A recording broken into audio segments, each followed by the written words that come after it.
Equation of line का आपको formula already पता है, which is y equals to m x plus c. ठीक है, इसे इस फॉर्म को हम क्या कहते हैं? हम कहते हैं स्लोप इंटरसेप्ट फॉर्म। ठीक है, इसमें जो आपका m है वो ग्रेडियंट है, और जो आपका c है उसको आप y इंटरसेप्ट कहते हो।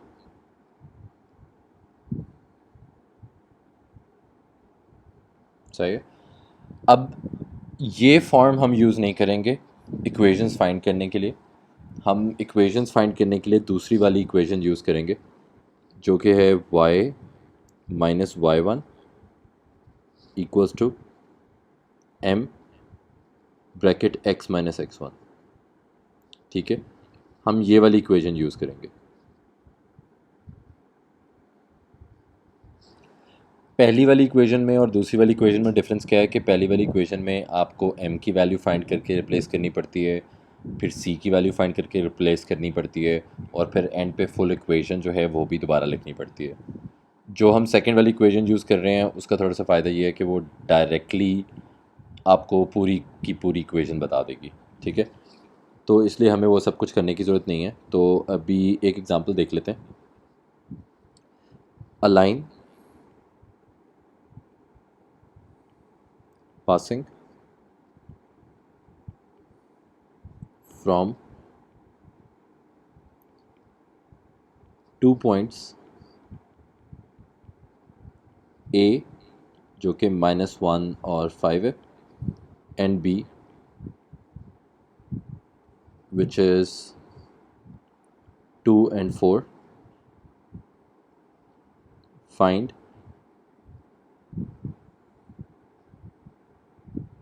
equation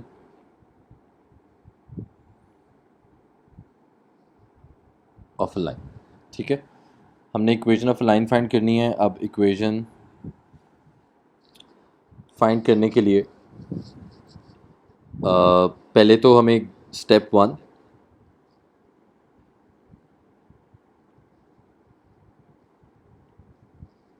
is finding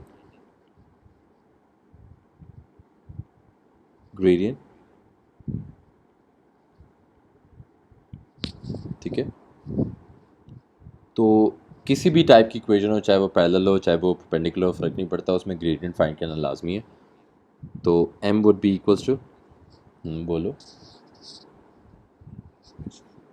अच्छा, y2 minus y one over x2 minus x1। इसमें m की वैल्यू फाइंड करने के लिए y2 आप इसको ज़्यूम कर लो, y1 आप इसको ज़्यूम कर लो। तो 5 माइनस 4 ओवर, इसको फिर आप x2 रखना पड़ेगा, -1 -2, ये 1 ओवर -3 बन जाएगा। ठीक है, अब ये बात हमेशा याद रखना कि आपका नेगेटिव जो है अगर वो डिनोमिनेटर के साथ है या वो न्यूमिनेटर के साथ है, फ़र्क नहीं पड़ता, आप उसको बाहर निकाल कर सेपरेटली लिख सकते हो, विच इज़ एस -1/3। ये m की वैल्यू आ गई हमारे पास। सही है, अब ये वाली इक्वेशन यूज़ करते हैं जिससे हमने डायरेक्ट इक्वेशन निकाल लेनी है। y minus y one equals to m into x minus x one. ठीक है, इसमें y और x की वैल्यू आपने नहीं डालनी, आपने x1 और y1 की वैल्यू डालनी है। तो इन दोनों में से भी किसी भी एक पॉइंट को आप कंसिडर कर लो, क्योंकि अगर लाइन स्ट्रेट है तो फ़र्क नहीं पड़ता, चाहे a को कंसिडर करो या चाहे b को कंसिडर कर लो। मैं b को कंसिडर कर रहा हूँ क्योंकि उसके अंदर कोई कोऑर्डिनेट नेगेटिव नहीं है और मुझे लगता है कि कैलकुलेशन शायद प्रॉब्ली रिलेटिवली ईजियर हो। तो इसके अंदर वैल्यू सब्सटीट्यूट कर दें, y minus 4 equals to -1/3 into x minus 2। ठीक है, 3 को उस तरफ ले जाएं और जाके मल्टीप्लाई कर दें सबसे, तो ये 3 bracket y minus 4 equals to -1 into x minus 2 रह जाएगा। सर ये आपने x -2 कैसे निकाला? बेटा x की वैल्यू डालिए इस फॉर्मूले में। x की वैल्यू 2 नहीं थी, x1 की, तो x माइनस 2 रह गया। नहीं, ये x1 है, सर समझ ये x1 है, ये y1 है, सिर्फ वैल्यू सब्स्टिट्यूट की है। ये यहाँ पर सब्स्टिट्यूट कर दिया और 4 जो है वो यहाँ पर सब्स्टिट्यूट कर दिया। ठीक है,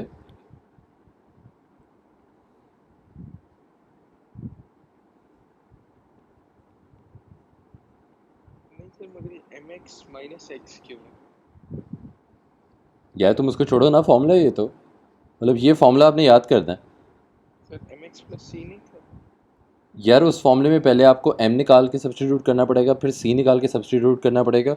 इसमें डायरेक्ट इक्वेशन निकल आई है, 3y is equal to minus x और 12 उधर जाके ऐड हो जाएगा 14, डायरेक्ट आंसर आ गया।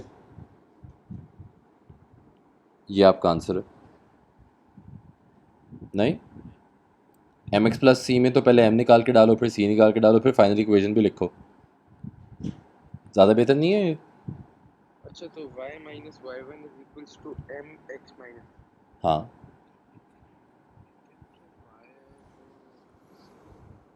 वो नहीं होता।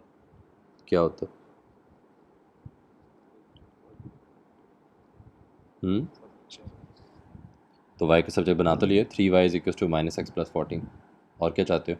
नहीं लेकिन सर 3 और वो वहाँ लेकर जाके ये किसने कहा? ये तो किसने नहीं कहा।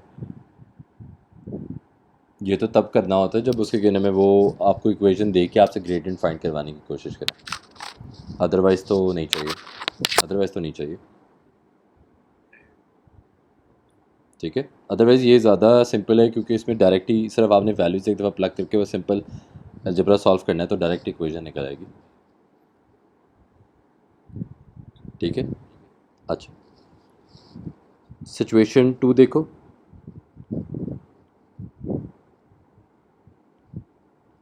सिचुएशन 2 में आपके पास पैरेलल लाइंस है। ठीक है, पैरेलल लाइंस में लेट्स से क्वेश्चन कहता है a line with an equation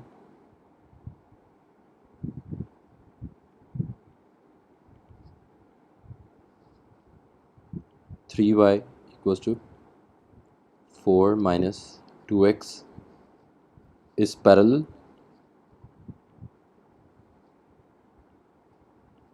to a line passing from B which has coordinates 1 and minus 1. ठीक है, find the equation of a line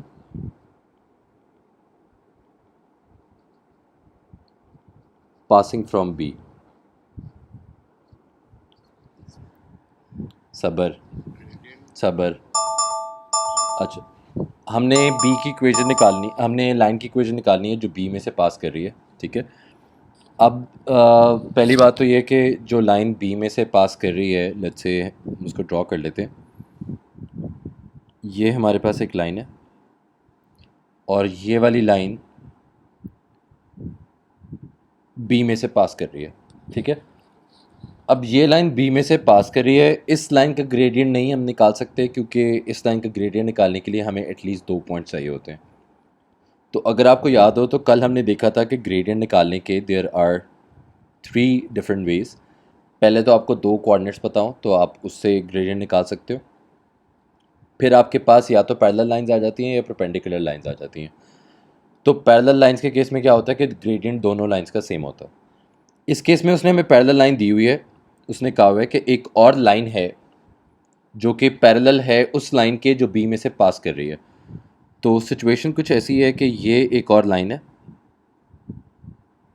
ये एक और लाइन है और ये पैरेलल है ब्लैक वाली लाइन के। अब अगर हमें इस लाइन का ग्रेडियंट पता लग जाए तो हम उस ग्रेडियंट को इक्वल कह सकते हैं ब्लैक वाली लाइन के ग्रेडियंट के, ठीक है। अब ऑरेंज लाइन के ऊपर हमें कोई कोऑर्डिनेट नहीं गिवन, तो अगर कोई कोऑर्डिनेट नहीं गिवन तो हम ऑरेंज लाइन का ग्रेडियंट y2 माइनस y1 करके फिगर आउट नहीं कर सकते। तो अब यहाँ पर क्या होगा, हम यहाँ पर एक नया मेथड यूज़ करेंगे, न्यू मेथड, और वो क्या है, comparison to find gradient from an equation, ठीक है। हमने ऊपर देखा कि हमारे पास जो इक्वेशन की स्लोप इंटरसेप्ट फॉर्म होती है वो y is equal to m x plus c होता है। तो as per this generic equation x का जो भी कोएफिशिएंट होगा वो आपका ग्रेडियंट होगा, ठीक है। और जो आपको ऑरेंज लाइन है उसकी गिवन वैल्यू क्या है, 3y is equal to 4 minus 2x।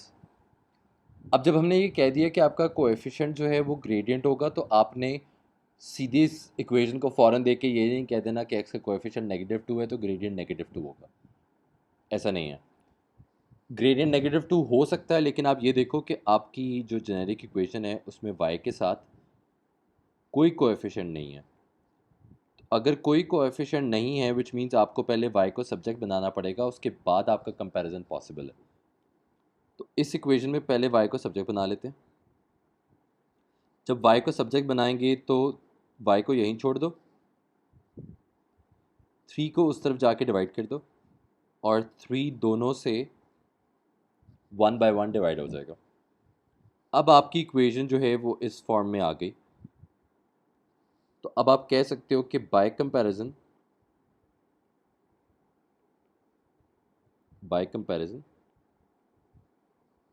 m is equal to -2/3। तो अगर आपकी ऑरेंज लाइन का ग्रेडियंट इज -2/3 और ब्लैक लाइन जो कि पैरेलल है उसके साथ, उसका ग्रेडियंट भी तो सेम होगा, y, because in case of parallel lines m1 is equal to m2। तो आपके पास ग्रेडियंट क्या आ जाएगा, -2/3 ही रहेगा। अब फॉर्मूला लगाओ इक्वेशन ऑफ अ लाइन का, y minus y1 equals to m into x minus x1, ठीक है। ग्रेडियंट की वैल्यू क्या है आपके पास, -2/3।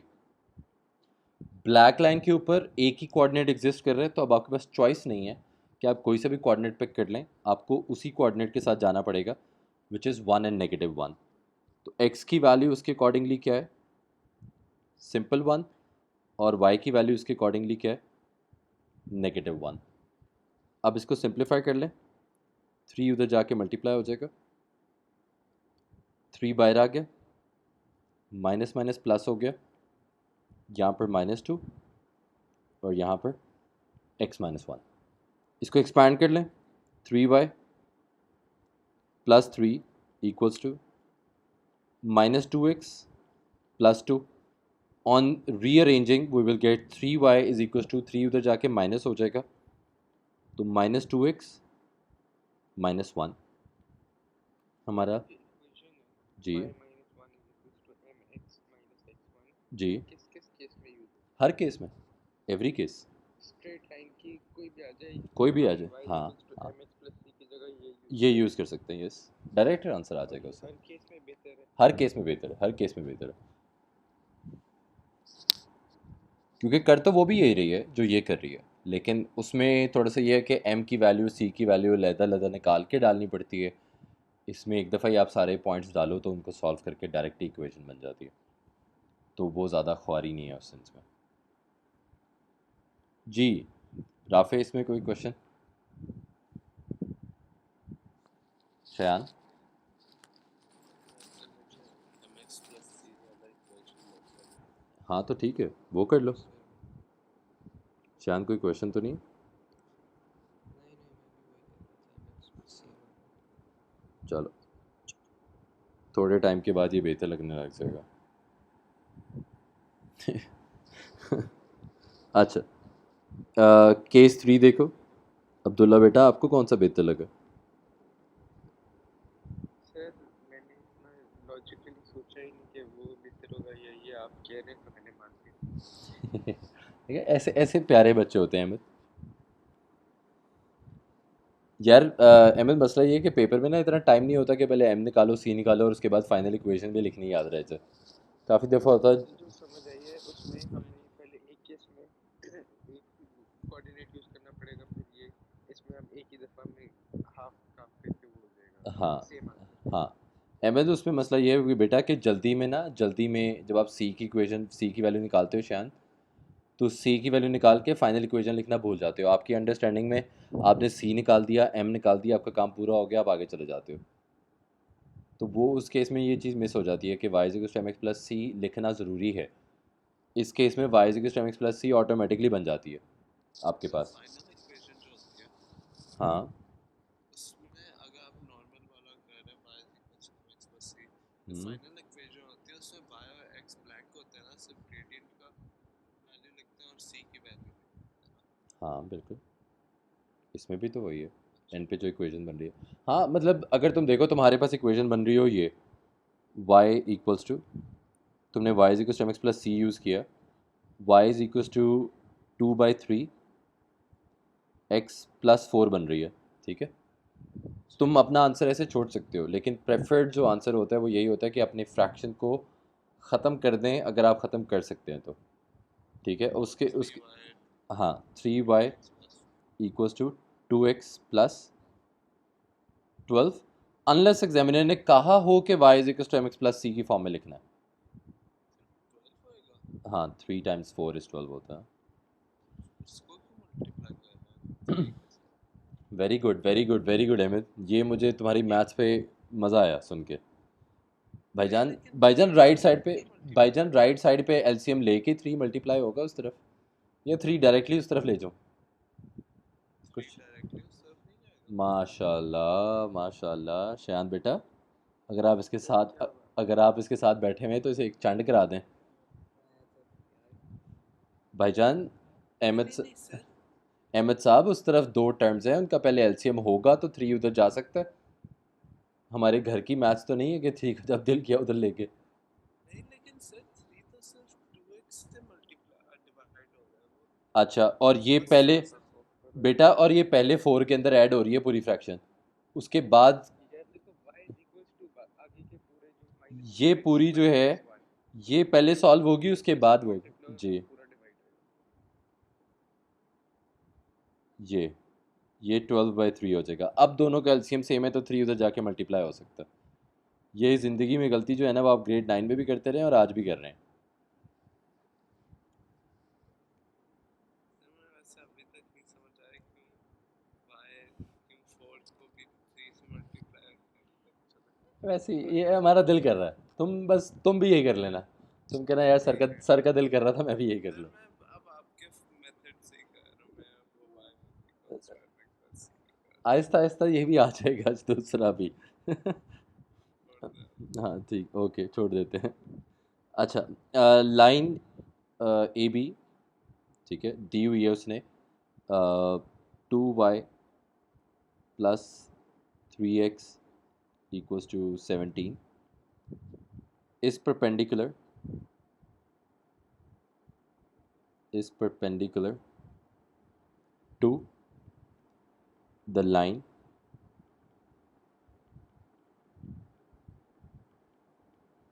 passing through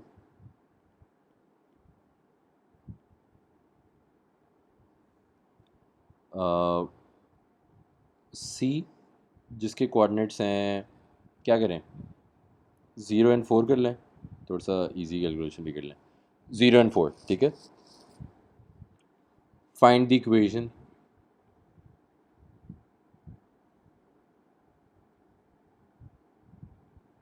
ओके, अब पहले तो हमें इस लाइन से ग्रेडियंट निकालना पड़ेगा क्योंकि जो दूसरी लाइन है उस पर हमें इतने पॉइंट्स ही नहीं गिवन। तो अब इसको ग्रेडियंट निकालने के लिए इसको किस फॉर्म में लेके जाना पड़ेगा, y equals to m x plus c form में, ताकि हम कंपैरिजन मेथड यूज़ कर सकें। तो y को सब्जेक्ट बनाना है, y को सब्जेक्ट बनाने के लिए 2y इक्वल्स टू -3x + 17। अभी भी x का कोएफिशिएंट ग्रेडियंट नहीं हो सकता क्योंकि y कम्प्लीटली सब्जेक्ट नहीं बना। अब ये 3/2 + 17/2, ठीक है। अहमद बेटा, वो जो आपकी पिछली बात थी उसके अकॉर्डिंगली तो ये भी 2 जब उधर गया तो सिर्फ 3 के साथ डिवाइड होना चाहिए, 17 के साथ तो डिवाइड ही नहीं होना चाहिए। यस। जी बेटा, तो इसका इसका क्या मतलब हुआ कि अगर दूसरी तरफ भी लेके जाना है तो वो नंबर पूरी साइड के साथ डिवाइड हो रहा होगा तो दूसरी तरफ जाएगा। इसको रिवर्स वर्क करो ना, इसको रिवर्स वर्किंग करो। दोनों के नीचे 2 है तो 2 उधर गया है।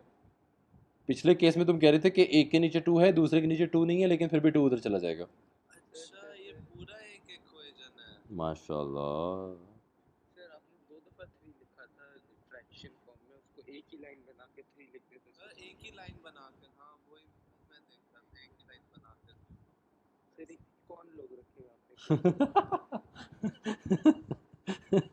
ये लो अहमद, बस यही सुनना रह गया था। सर जब फिर ये बच्चे नहीं होते क्लास में तो आप तो कहते हैं मेरे स्कूल के बच्चे बहुत अच्छे हैं। यार ये मेरे स्कूल का बच्चा नहीं है ना, इसलिए। ठीक है, मैंने मैंने स्टोरी बदल दी। मैं तो इनको जानता भी नहीं हूँ यार, इनको मैं इंस्टाग्राम पे मिला था। पता नहीं कौन है, किधर से पढ़ के आए हैं। इनको इनका इनके ना आजकल नए टीचर हैं, वो काफ़ी अच्छे हैं तो। कुछ ज़्यादा ही अच्छा है, अच्छा ओके। ये हमने जो है वो परपेंडिकुलर लाइंस वाला फॉर्मूला यूज़ करके हमने m की वैल्यू निकाल ली। तो अब सिंपली दोबारा वही फॉर्मूला यूज़ कर लें, y - y1 equals to m bracket.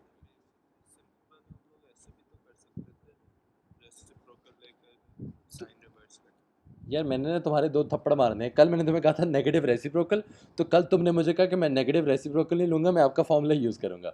आज मैंने फॉर्मूला यूज़ किया तो तुम वापस नेगेटिव रेसिप्रोकल पे चले गए हो। तुमने मुझे मार खा लेनी है। तो अच्छा, इस कोऑर्डिनेट के पॉइंट मेंशन कर दें। y - 4 इक्वल्स टू, आपका ग्रेडियंट जो है वो आपने नया वाला यूज़ करना है, पुराने वाला ग्रेडियंट यूज़ नहीं कर लेना, क्योंकि पुराने वाला ग्रेडियंट लाइन ए बी का है और जो नया ग्रेडियंट निकला है वो उस लाइन का है जो सी में से पास कर रही है। तो m की वैल्यू 2/3 हो जाएगी ओवर x - 0, ठीक है। 3 को उधर जाके मल्टीप्लाई कर दें तो 3 उधर जाके दोनों के साथ मल्टीप्लाई हो जाएगा, तो 3y - 12 इक्वल्स टू 2x। तो इसको सिंपली रीअरेंज कर लें, 3y is equals to 2x + 12। ये आपके पास आंसर आ गया। सर एक सेकेंड, मेरी स्क्रीन में ज़रा इशू आ रहा है, मैं रिजॉइन कर दूँ? यार ये मेरे ख्याल है तुम्हारी स्क्रीन में इशू नहीं आ रहा, मेरे नेट का शायद इशू है और स्क्रीन लैग कर रही है। नहीं नहीं नहीं सर, सच्ची में स्क्रीन में इशू आ रहा है। मैं भी वो केस 3 पे फंसा हूँ।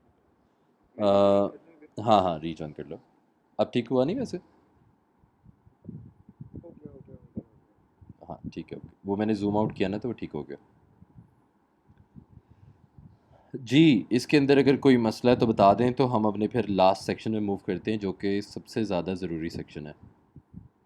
और इस दफ़ा 5 मार्क का क्वेश्चन जो है उस पर बच्चे फंस गए थे।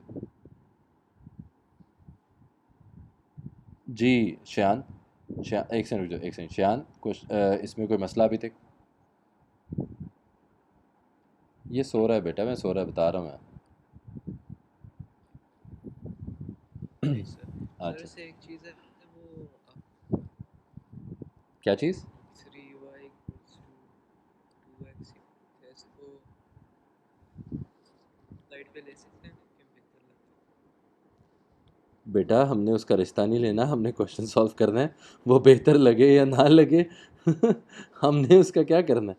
बेहतर लगता है बेटा, वो 5 वक्त का नमाजी नहीं है, वो वेरिएबल ही है बस। तुम क्या करना चाहते हो, 2x को उधर लेके जाना चाहते हो? है? नहीं सर, 3 जो है उसको उधर तो मैं 3 को उधर ही लेके गया हूँ। ताकि y के अंदर x प्लस अच्छा अच्छा, आप 3 को उधर लेके जाना चाहते हैं, हाँ ले चले, ले चले, ले चले। तो वो फिर वो उसको 3 को इन द फर्स्ट प्लेस उधर लेके ना जाओ ना, फिर 3 को उधर ही रहने दो, ठीक है। अच्छा लेकिन ये देखो, मैं इसमें ये भी बता दूँ, ये हर दफ़ा मैं फ्रैक्शन जो है ना वो उधर जाके मल्टीप्लाई कर रहा हूँ, there is a reason for that. अगर मैं फ्रैक्शन के अंदर जाके मल्टीप्लाई नहीं करूँगा ना, तो ये -2/3x और +2/3 एक फ्रैक्शन बन जाएगी, फिर नंबर वहाँ से आएगा, तो आपको फ्रैक्शन सॉल्व करनी पड़ जाएगी। To make things easier for you and for myself, इसलिए मैं हर दफ़ा जाके उधर मल्टीप्लाई कर देता हूँ, ताकि जो पूरी की पूरी मेरे पास इक्वेशन है, अलजेब्राइक इक्वेशन, वो सिंपल नंबर्स की एडिशन और सब्ट्रैक्शन में ही रह जाए। अगर मैं इसको यहाँ से आगे ले जाऊँगा ना, तो ये फ्रैक्शंस में कन्वर्जन हो जाएगी, और फिर फ्रैक्शंस डील करना मुझे तो पसंद नहीं है। अगर आपको अच्छी लगती है तो ज़रूर मेरी तरफ से आप कर सकते हैं। तो इसलिए मैं हर दफ़ा जो है वो उधर जाकर मल्टीप्लाई कर रहा हूँ। जी अहमद बेटा, आप क्या पूछने लगे थे? सच क्लास के बाद सारे टॉपिक्स बंद करूँगा, मिडिल टर्म ब्रेकिंग सीख सकते नहीं। मिड टर्म ब्रेकिंग पढ़ने वाली चीज़ है? कौन पढ़ता है मिड टर्म ब्रेकिंग?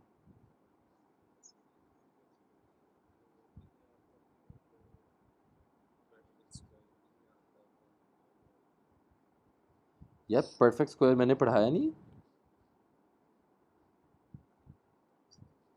अच्छा तो वो अलजेब्रा जब करेंगे तो तब करेंगे ना,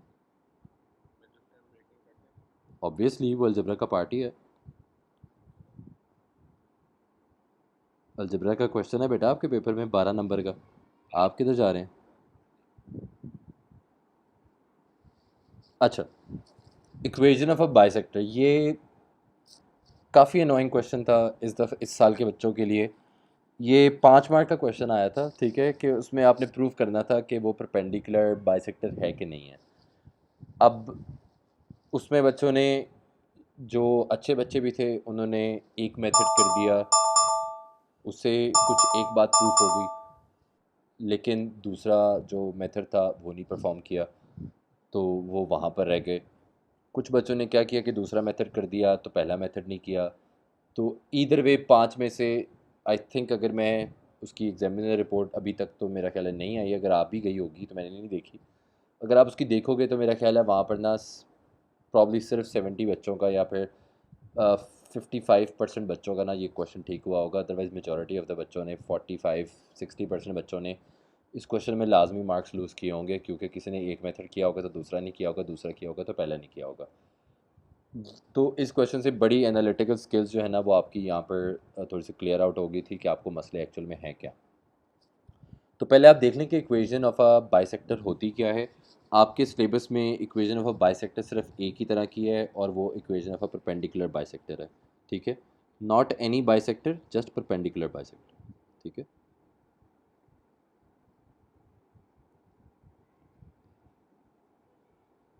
परपेंडिकुलर बाइसेक्टर, ठीक है। अब जो परपेंडिकुलर बाइसेक्टर है, इस पूरी चीज़ के टेक्निकली 2 पार्ट्स हैं। Part number 1 is part number 1 is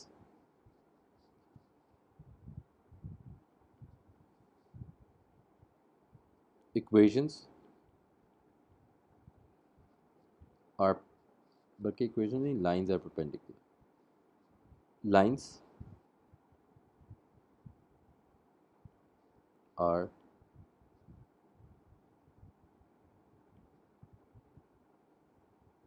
perpendicular. Second part is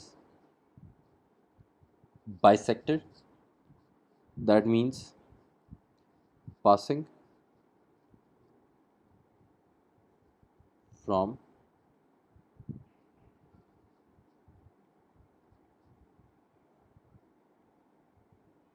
mid point, ठीक है। इस पूरी चीज़ के 2 पार्ट हैं, ठीक है। एक तो ये कि लाइंस परपेंडिकुलर होनी चाहिए, और दूसरी ये कि passing from a mid point होना चाहिए।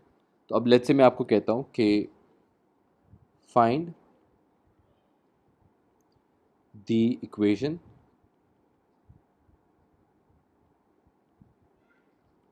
ऑफ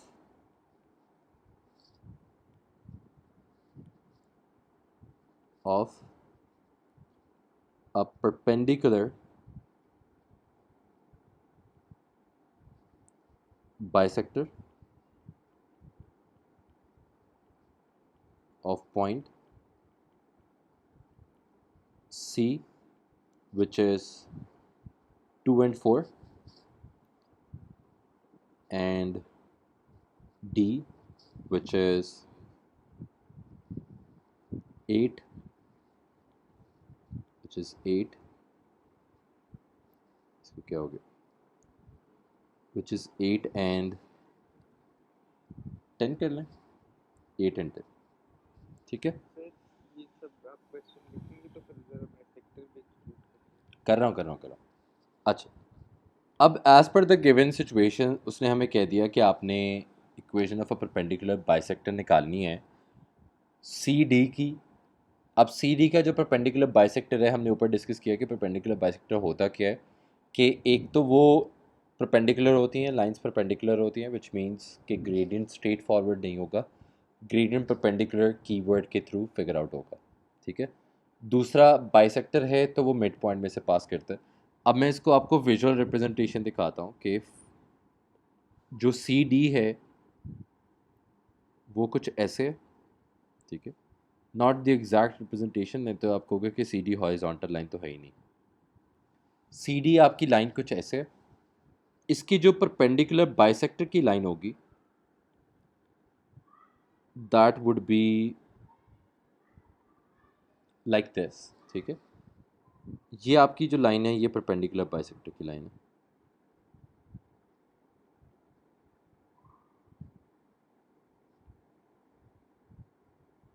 सर जो 90 डिग्री में कट सबर सबर सबर सबर सबर, ये आपकी परपेंडिकुलर बाइसेक्टर की लाइन है, ठीक है। अब परपेंडिकुलर बाइसेक्टर की कैरेक्टरिस्टिक्स क्या है कि वो ओरिजिनल लाइन के साथ 90 डिग्री का एंगल बनाती है, और जो आपकी ओरिजिनल वाली लाइन है उसको इक्वल पार्ट्स में कट कर देती है। इसलिए वो जिस पॉइंट में से पास कर रही है उस पॉइंट को आप क्या कहोगे, मिड पॉइंट, ठीक है। अब मुझे ये बताएं कि आपके पास जो पर्पल लाइन है उसका ग्रेडियंट निकालने के लिए उस पर्पल लाइन पे कोई ना कोई पॉइंट भी होना चाहिए। अगर आप मिड पॉइंट निकाल भी लो तो that will still not be enough, क्योंकि वो एक ही पॉइंट है। और अगर आप ग्रेडियंट का फॉर्मूला यूज़ भी करना चाहते हो तो उस ग्रेडियंट का फॉर्मूला यूज़ करने के लिए आपके पास 2 पॉइंट्स होने चाहिए, ताकि आप y2 माइनस वाई वन और x2 माइनस x1 कर सको।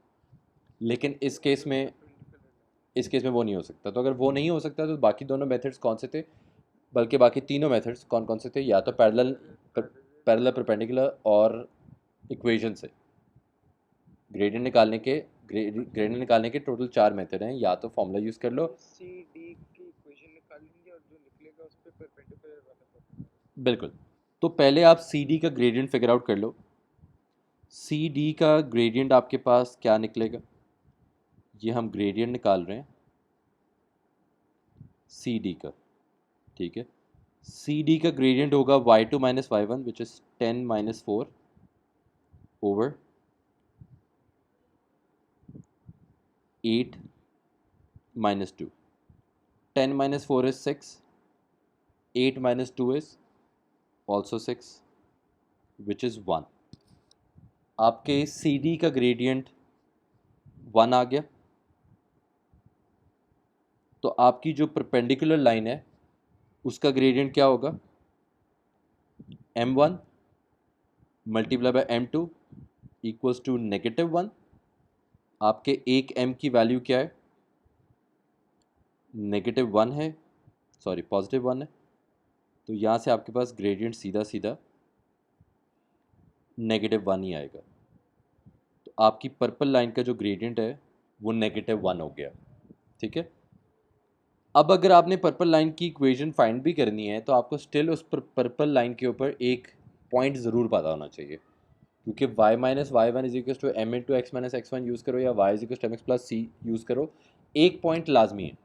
अब वो पॉइंट इस केस में कौन सा बनेगा, हमारा मिड पॉइंट, ठीक है। तो पहले आप सी और डी का मिड पॉइंट भी फाइंड कर लें। मिड पॉइंट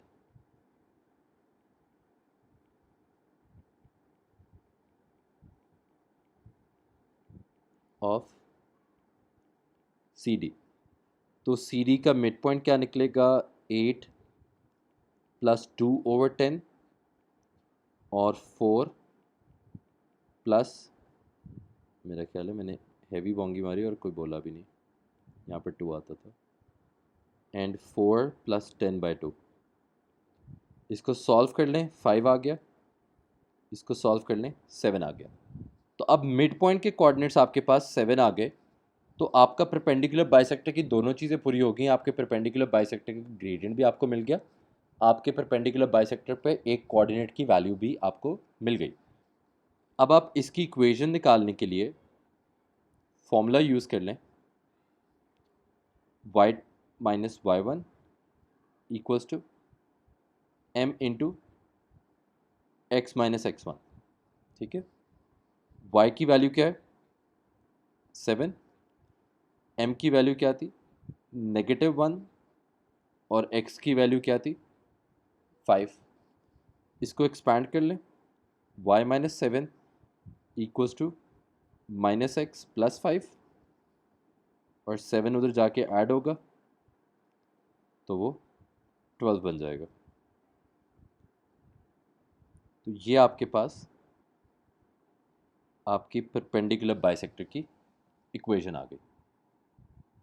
जी, इसमें कोई क्वेश्चन है तो पूछो, थोड़ा सा लंबा है क्वेश्चन, अगर कोई मसला है तो पूछो, अदरवाइज ये 4 मार्क का क्वेश्चन है। सर ये जो बाइसेक्टर था ये हर दफा इक्वली मतलब मिड पॉइंट में बिल्कुल डिवाइड कर बिल्कुल बिल्कुल, क्योंकि नाम ही बाइसेक्टर है, bisector means 2 equal parts. Okay. Ahmad, बस हमने अगर इस तरह का क्वेश्चन आ जाए तो एक मिड पॉइंट ले लिया, एक हमने उसका ग्रेडियंट निकाल लिया और उससे बिल्कुल ये स्ट्रेट बिल्कुल। और कभी कभी वो ये भी कर सकता है कि यहाँ पर सी और बल्कि नहीं, उसे सी और डी के पॉइंट्स देना लाजमी है, अदरवाइज मिड पॉइंट नहीं निकल सकता। ठीक है अहमद,